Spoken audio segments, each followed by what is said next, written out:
दोस्तों नमस्कार। आज हम एनपीएस के अंतर्गत ऑफलाइन सब्सक्राइबर रजिस्ट्रेशन फॉर्म कैसे भरते हैं उस पर चर्चा करेंगे।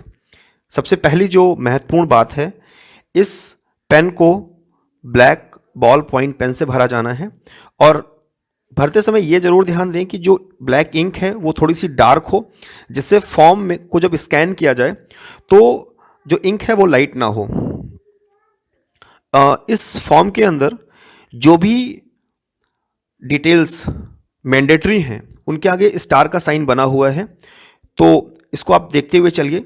नंबर 1 पे पर्सनल डिटेल, यहाँ पे ये स्टार कंपलसरी है। इसके बाद अप्लीकेंट नेम कंपलसरी है, फादर्स नेम कंपलसरी है, मदर्स नेम कंपलसरी है। अब आप पैन कार्ड पे क्या प्रिंट कराना चाहते हैं, अपने फादर्स का नाम प्रिंट कराना चाहते हैं या मदर्स का नाम प्रिंट कराना चाहते हैं, तो यहाँ पे जो भी आप कराना चाहते हैं उसको आप टिक कर दीजिए।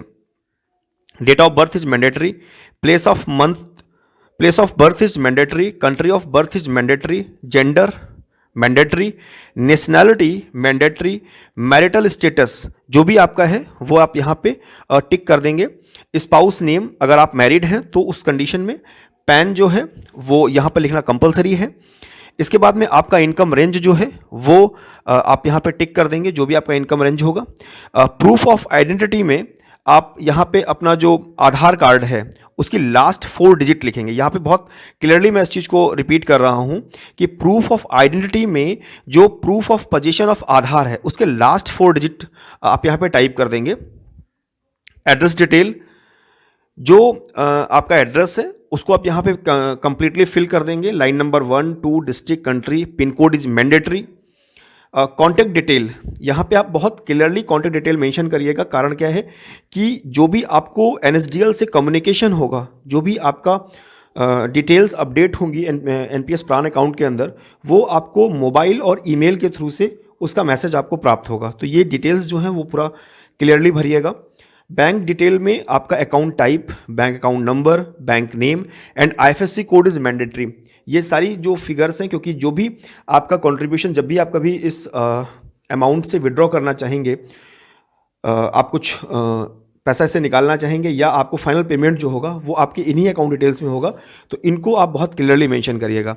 नॉमिनेशन डिटेल में आपको नॉमिनी का नेम जो है वो क्लियरली मेंशन करना है, आपका रिलेशनशिप उसके साथ मेंशन करना है, और नॉमिनी की एज कितनी है, वो मेजर या माइनर है इससे मतलब नहीं है। सबसे पहले उसकी एज जो है वो यहाँ पे मेंशन करनी है। अब अगर वो माइनर है तो यहाँ पे उसका डेट ऑफ बर्थ भी मेंशन करना है और माइनर का जो गार्जियन होगा उसको भी यहाँ पर मेंशन करना होगा। इसके बाद में selection of pension fund manager जो है, इन्वेस्टमेंट चॉइस है यहाँ पर, उसमें अगर आप गवर्नमेंट सेक्टर की स्कीम्स लेते हैं तो यहाँ पे डिफ़ॉल्ट ऑप्शन जो है वो टिक 1 होगा। Default option 3 pension funds, SBI, UTI, LIC default.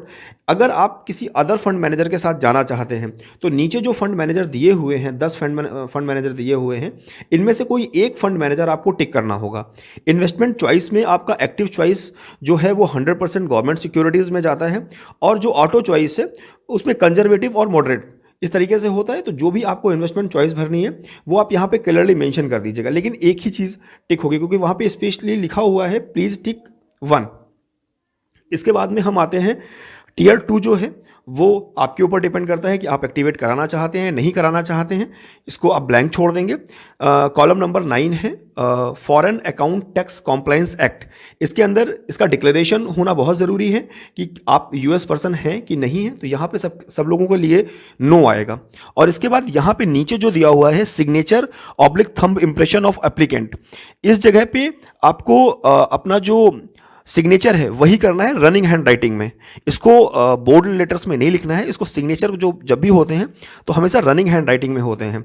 इसके बाद नंबर 10 पे डिक्लेरेशन ऑफ एप्लीकेंट है, जहां पर आपका जो थंब इंप्रेशन है और सिग्नेचर है, 2 ऑप्शन है, लेकिन यहाँ पे भी आपको केवल और केवल सिग्नेचर करना है, वो भी रनिंग हैंड राइटिंग में। अब इसके बाद पॉइंट नंबर 11 आता है डिक्लेरेशन बाय नोडल ऑफिस, जहाँ पे कि डेट ऑफ ज्वाइनिंग और डेट ऑफ रिटायरमेंट है। ये एम्प्लॉय को फिल करना है कि डेट ऑफ ज्वाइनिंग उसका क्या है, डेट ऑफ रिटायरमेंट क्या है। एम्प्लॉय कोड आप लोग यहां पर अपना EHRMS कोड डाल सकते हैं। इसके बाद में name of office finance and account office, department basic education, ministry basic education. Kanpur Dehat के लिए DDO रजिस्ट्रेशन नंबर, मैं फिर से रिपीट करता हूं, DDO रजिस्ट्रेशन नंबर जो है वो है SGV148272A, SGV148272A। DTO नंबर जो है वो कानपुर देहात के लिए है 4015-115। यहीं तक आपको फॉर्म फिल करना है। इसके बाद का जो फॉर्म है वो आपको छोड़ देना है। बस इतना ये फॉर्म है और इसको आप कंप्लीट करके इसके साथ में आपका जो ज्वाइनिंग लेटर है वो लगेगा, उसकी फ़ोटोकॉपी, आपके पैन कार्ड की फ़ोटोकॉपी, एक कैंसल्ड चेक और एक आधार की कॉपी लगेगी। इसको आप कंप्लीट करके ये फॉर्म आप जमा कर सकते हैं।